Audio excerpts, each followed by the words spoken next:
Hey everybody, it's Helen Moses here, and I am your voice and communication strategist in my business called Speak Up Communications. I am beginning to celebrate World Voice Day, which is coming up on Saturday, April 16th, 2022.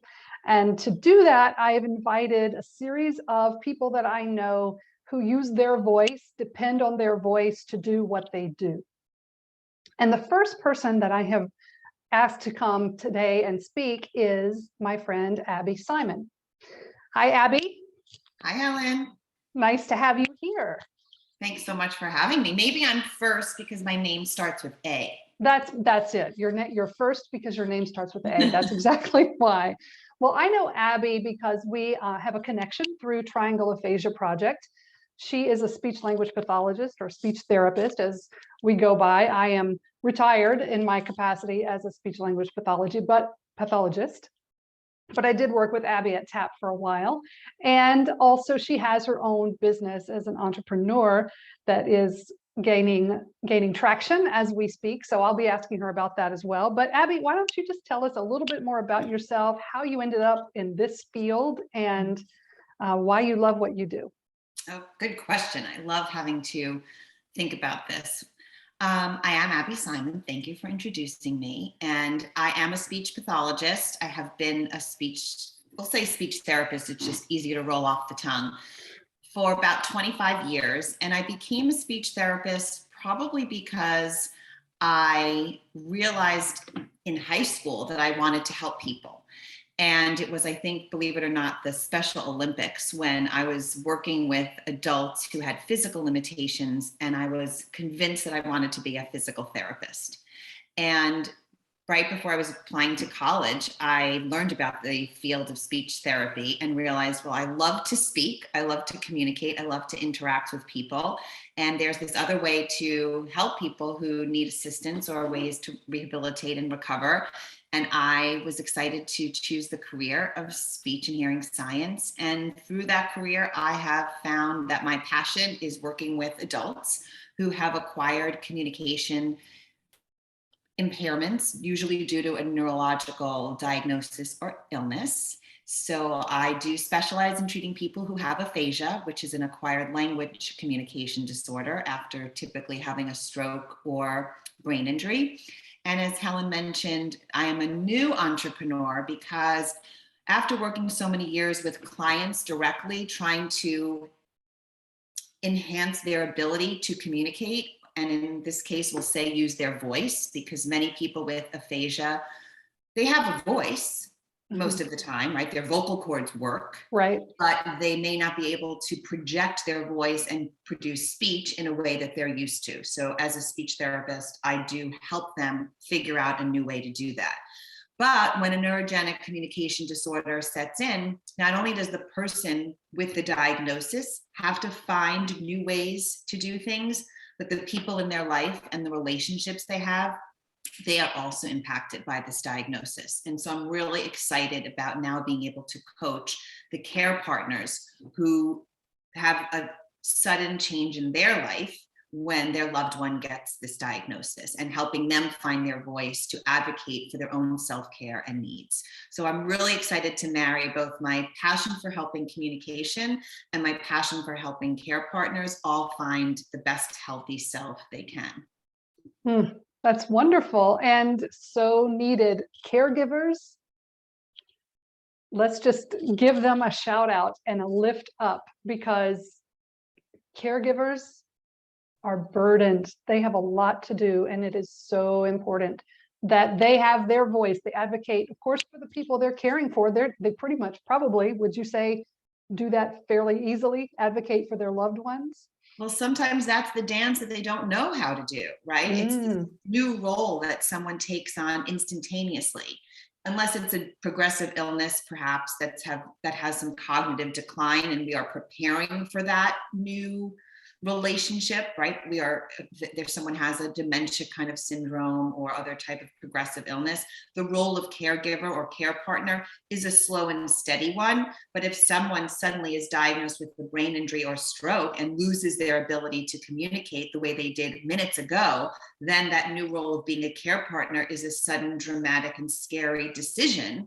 Mm-hmm. Now what? Do I advocate for them? Do I advocate for myself? How do I advocate for both of us? How do I advocate for my needs and their needs?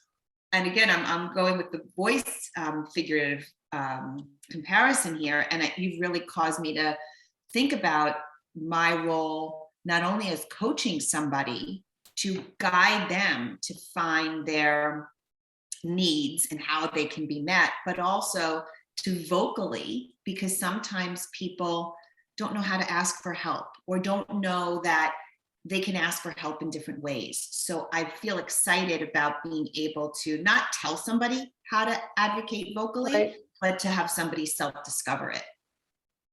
That is so neat. Yeah. Let's keep going along the lines of those care partners. And I like the way you say care partner, because caregiver is kind of one-sided, isn't it? I love that you noticed that, Helen. I really debated caregiver. I don't know how many other words I debated, but some people felt like caregiver was much more or more readily used. But I have this little slogan that I came up with. I'm not creative, but I did, and said, being a care partner is only part of who you are or really need to be. So I'm trying to focus on not giving up the role of being a care partner. I think some of us long to be, if we are needed to be. Right. But we can't make that our sole focus. It could be part of our daily life and part of who we are and part of how we help our loved one, but we can't ignore the other parts of ourselves. I think that's brilliant. I love that phrase that you came up with, that slogan. And yeah, it's important because this has to do with voice too. I think how the words we choose, the language we choose to use, it empowers us to be able to speak up in a certain way or not. And so choosing to call people and affirm them as care partners and not just position them as caregivers. That it seems like a heavy term and a large burden to have to carry. Right. And it's a good point too. I mean, you're really causing me to reflect on some of this terminology, but when you are I'm not saying caregiver is the wrong word, because it's certainly, like I said earlier, very widely used. I'm a caregiver. I love to give and care to the person who needs it. But because I'm focusing on this health and wellness piece and making sure that the care partner recognizes that they can not only give, but that's just part of really what they should. Well, I can't say should. I can't tell anybody what they should do.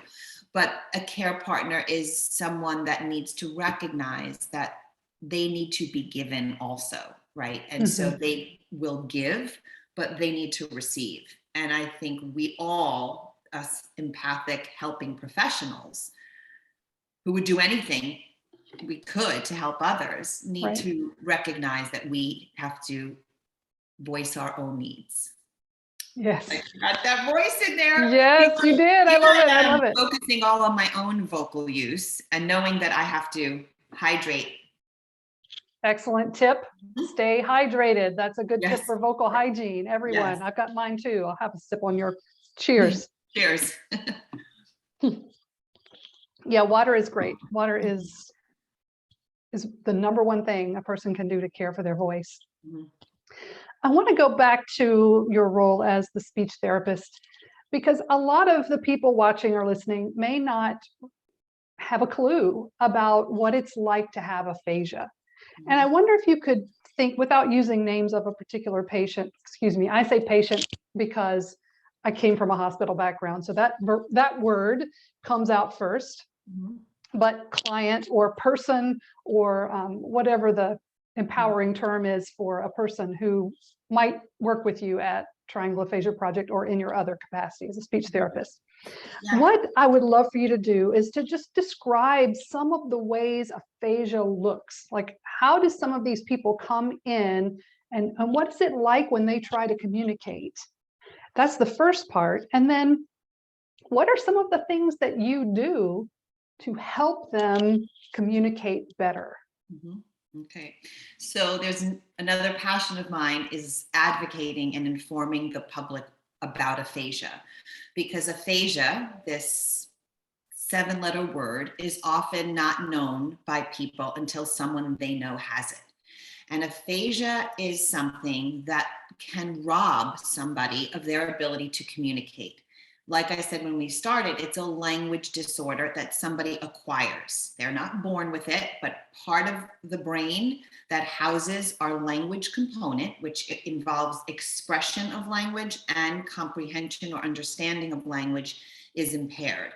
And the most important thing to recognize about aphasia is that it can improve and that there's no end in sight for its ability to improve. So when somebody has aphasia, they can have a multitude of types of aphasia, and no two people with aphasia have the same kind.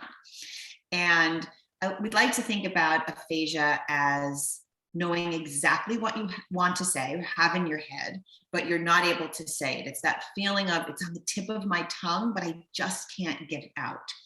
And that could mean I can't get it out and pronounce it correctly. The word might come out slurred. If I'm trying to say hippopotamus, I might say hippopotamus. That's a pronunciation or articulation error.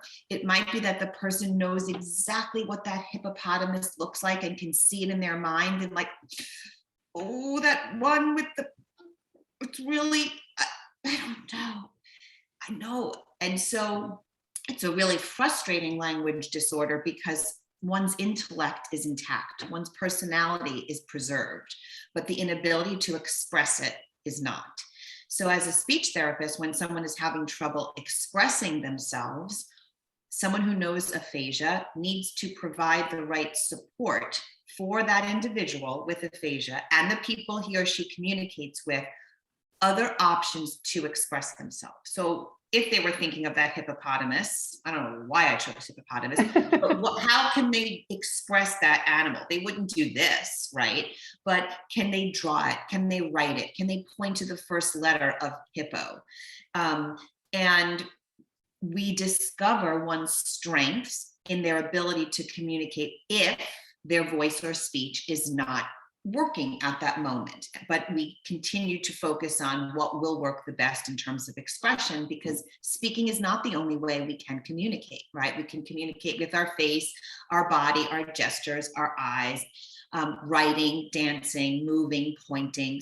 We can have pictures and books. So there's endless opportunities that are not childlike. That's the most important thing. We always recognize that the person we are speaking to, if they are an adult, is treated and is given communication opportunities as though an adult would. So that's when it's really hard to express oneself through their mouth. Some people with aphasia speak in full sentences, but the words might not sound like they go together. We might call that like a word salad, a mixture or a melange of things that you're like, what is that combination? And some people might have the right words, but it's hesitant to produce. Right? There's a hesitation in the production. So there's lots of skilled ways we address those struggles. And the most fascinating part is watching the brain learn new things and heal itself because of something we know called neuroplasticity. And that's something that allows an adult, mature, evolved brain to learn and discover and make new pathways that allows aphasia to improve. So real quick, I can talk about aphasia for hours, but this other big piece of aphasia involves the comprehension of a person, where someone could be speaking, most often fluently, but have a really hard time understanding what is spoken to them, or even what they're looking at if it was written words. It's kind of like being in a foreign country and hearing somebody speak in a language that you're not familiar with. And so when that is present, we need to really find ways to address the simplest but effective ways to improve a person's ability to comprehend, whether it's asking questions differently, whether it's offering visual choices instead of auditory choices. So those things also, and when they are together, if there's a comprehension issue and an expression difficulty, it could make the matter a little bit more complicated. So there's talent involved in discovering the ways that individual, and again, the people that he or she talks to, right? Aphasia doesn't just happen to the person who has it. Everyone that communicates with that individual needs to know how to speak with the person who has it. So. Thank you. Wow, those were some really great examples. And as you're saying that, I'm picturing clients that I've worked through with in my years as a speech therapist as well. I mean, it's such a vital role, that speech language pathologist. I hear stories of people who have come through aphasia, and the first person that they will credit is their speech therapist. Amazing work that you do. And I wanted to just pull something back out of what you said, that it's, first of all, just want to reiterate that aphasia looks different on everyone. And sometimes you don't know a person has it. Aphasia is invisible in many ways, because it may not be until a person tries to speak that you know something's wrong.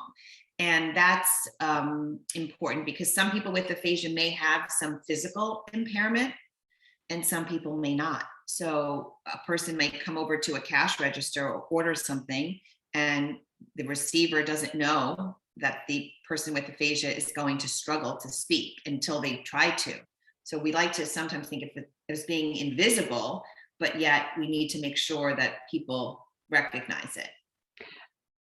You just reminded me of something that I know that TAP offered its clients, and I think it's available for other people. But if a person is at a restaurant who has aphasia and they're trying to order something and they can't get it out, the waitress or waiter might get impatient. The cash register attendant might get impatient.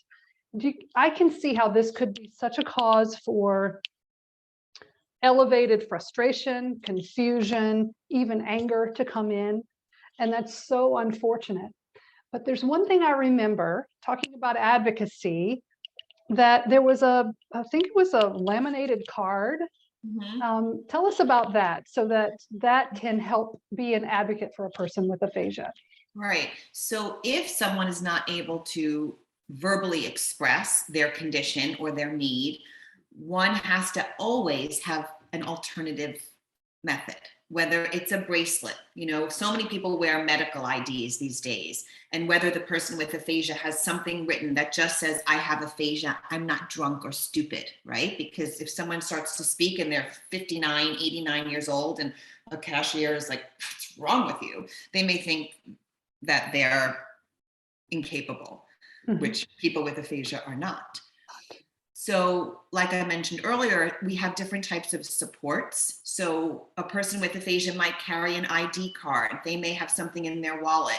They may have a laminated piece of paper that they carry with them that says, I have aphasia, a language disorder. I know exactly what I want to say and what you're saying, but be patient with me. Or a speech therapist might work with the client to offer them ways to practice and rehearse simple ways to always be sure they can tell somebody about their communication impairment. So it's wonderful. I always like to tell people, wherever you go, something has to be accessible that has a pictorial example of what aphasia means and what you need to use to communicate successfully. And not to have the person rely on others. So if you were in that restaurant and you had aphasia and you were trying to order, maybe your loved one or whomever you were with was like, I'm just going to do it for him. But no, that's another piece. If you have aphasia, see, we're saying aphasia so many times. People I know. And they're going to know what it is. That's right. Because the caregiver or care partner wants to help and rescue, they'll say, oh, no, she'll just have a pastrami sandwich. But no, not until that care partner is asked for the help should they jump in.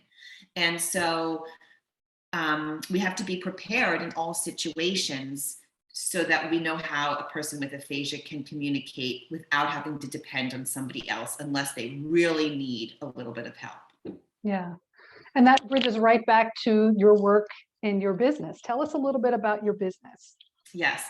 Well, first we'll just mention that the Triangle Aphasia Project, which is how you and I met, is Right. a North Carolina organization that provides groups for people with aphasia to work together and communicate with one another about everyday things.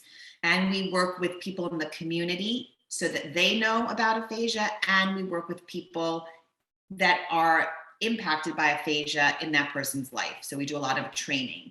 So that's the nonprofit organization world where we, like I said, bring people together.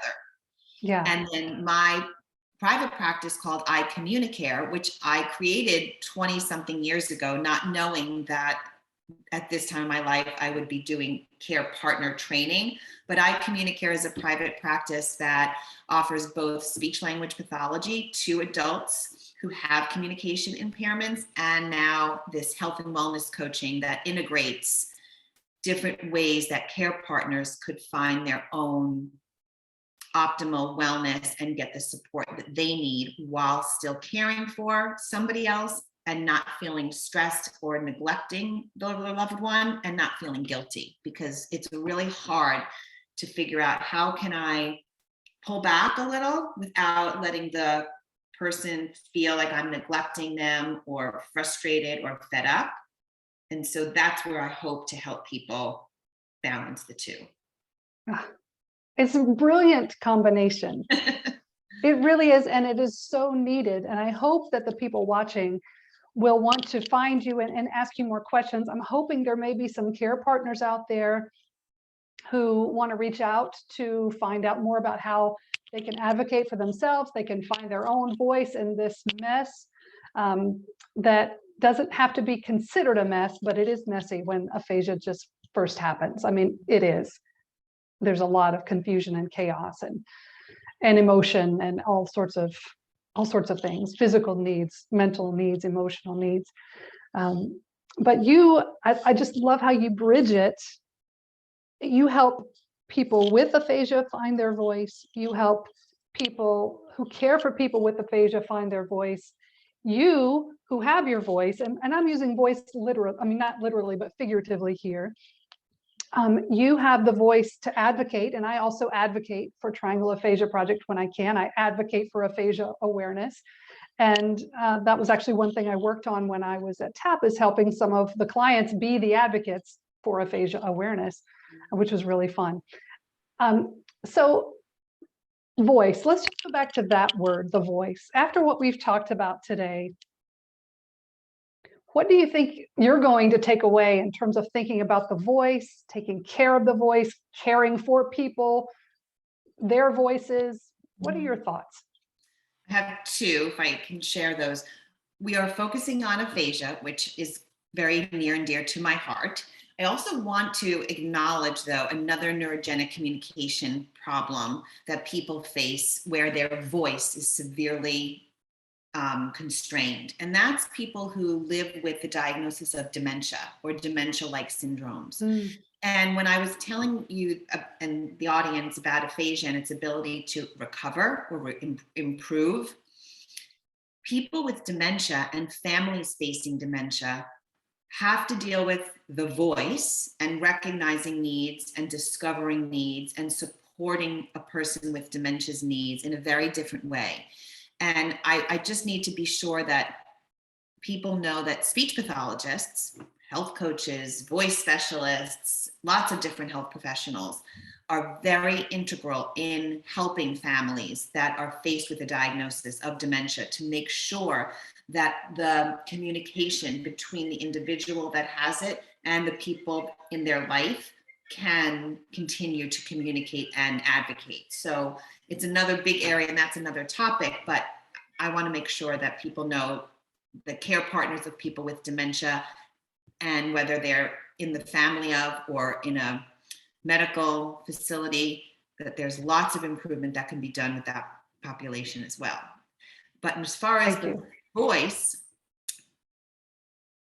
I took this topic literally at first. And as a speech therapist, when I think of the word voice, I think of vocal use or vocal misuse, and how, whether you're a teacher, a Broadway actor, or a speech therapist, or a kid who screams at their parent, our voice is, of course, our primary way to communicate, but we don't necessarily use it in a healthy and sustainable way. So I'm sure you're going to talk about that with your future guests, but it's important to recognize, for me, that vocal use needs to be healthy. Vocal use can be unhealthy and corrected with speech therapists, voice specialists, coaches like yourself.